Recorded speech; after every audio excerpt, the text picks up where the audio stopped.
Hello, Joe here from Infiniti of Tacoma. Today I'm going to tell you about this beautiful 2022 Hyundai Veloster N. The N is the performance version of the Veloster, kind of like their STI or to the Subaru, or R to the Civic, Type R. This packs a 275 horsepower turbocharged engine, sport tuned suspension. It's very calibratable. You can adjust lots of different settings on it. There's different drive modes. There's a custom track mode. It's not just a Veloster that they add a bunch of horsepower to. They actually go to great lengths to make the whole vehicle better. Even at the early points in construction, the body in white, which is basically the unibody, they had extra welds to it. In the construction process, they add extra body reinforcements.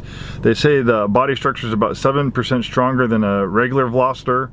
You get a bigger engine, bigger brakes, better suspension, better transmission mounts, better gearbox.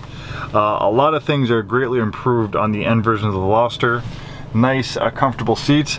I always thought the Veloster was a pretty cool vehicle. I mean, I'm a career car guy. I've been in the business 25 years, so I always have my nose in car magazines. I'm interested in new products coming out. So when the Veloster first came out, I'm like, wow, this is kind of a cool, funky looking car that Hyundai came up with. One door. On one side it's a coupe, on the other side it has two doors, which we'll talk a little bit more about. But the thing is it kind of looked fast and sporty, but when it first came out it only had one engine, a little naturally aspirated 4-cylinder engine with like 148 horsepower. So it wasn't very fast. Then they came out with a turbo model that was better. And then I think they came out with like an upgraded, like an R model, turbo R model, which was better. But then they came out with the N. I think the N first came out in 2019, and I remember reading about that, and it really kind of set the automotive press on fire. Don't take my word for it. Read some automotive coverage of this vehicle. In fact, I read an earlier review from Road and Track, and I like their review because they really kind of went into the weeds. They really kind of talked about the construction of the vehicle, the development of it, which a lot of other car magazines, they don't really get into that much depth. They just kind of scratch the surface. They talked about how they developed the vehicle in the Nürburgring, and actually Hyundai hired an old BMW M engineer to head their performance division at Hyundai. They went to great lengths on the Nürburgring to develop this vehicle, and he says the whole idea wasn't really to make the vehicle go around the track as fast as possible. He says they actually really weren't recording lap times. What they wanted to do was to make it fun on the racetrack, which makes perfect sense to me, because I can tell you, coming from the car business, how fast a car goes 0 to 60 really doesn't matter, because it really matters how much fun the car is to drive when you get behind the wheel and how it feels. Some cars might be slower, but they feel faster. It's just, the characteristics of the vehicle.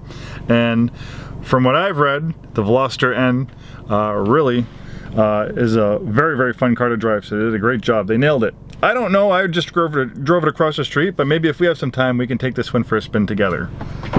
Alright, so this one only has 453 miles, 2022, and you might be wondering, why do you have this vehicle? You're in an Infiniti store. How'd you come across this Veloster N?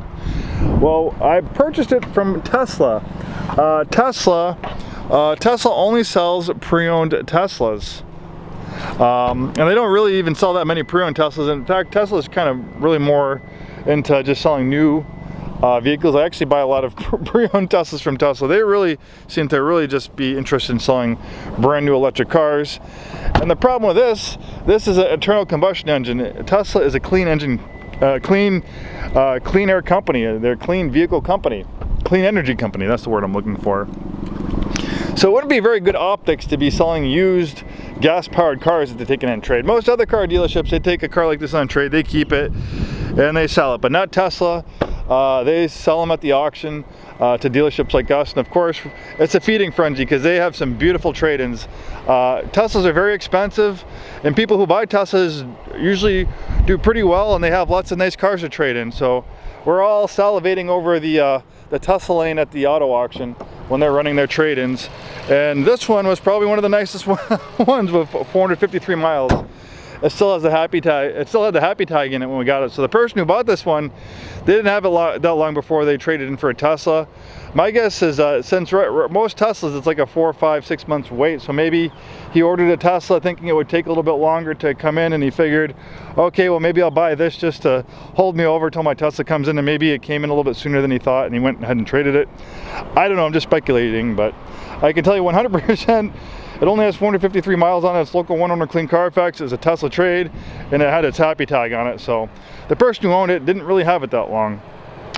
So one beautiful vehicle, really kind of unique styling. They add a lot of body, aerodynamic features to it. Spoilers in the bottom and the top. And it's also pretty practical being a hatchback. You have a decent amount of cargo space here. You can remove this cargo area cover and fold down the seats if you need more cargo space. Nice dual exiting exhaust, underbody diffuser. It does have a drive mode selector, and that will make changes to the way the exhaust sounds too. I'll kind of show you that when we drive it. So looking at this, so this is a bit odd about the Veloster. So if you look on this side, it has 2 doors, but when you go to this side, it only has 1 door. So it kind of is a different vehicle. This is the only vehicle that I know of that that's kind of like this. But reason being is that most people on the driver's side, like if you're street parking, most people aren't going to get in and out the side. And for the driver, you have a nice big opening to get in and out of, a nice big door. So for the driver, it's a little bit more comfortable. And I also have a nice large window. I have more window space. See, that window's a little bit smaller. The seat belt and stuff and everything would be kind of right here. So it's a little bit nicer for the driver to have this nice big door on this side. But from a practical perspective, if you have this street parked, well, you're going to be parked on this side. So, you probably won't have too many adults, but hey, the youngsters, come on children, get in the back so they can get in this side and slide over, so they have easy access to the second row. And if you do have a kid in the car seat, it's still manageable. You're going to probably want to put it on the passenger side so you can see him from the driver's seat. And like I said, if you're street parking, you want to deal with that on this side, not on the street side. So that's nice for car seats. So that's kind of the reason for the Veloster. I mean, I think Hyundai is trying to kind of think out of the box and do things a little bit different. But, as quirky as it may be, I think there is some practicality to it. Nice body accents. You have red accents all over it.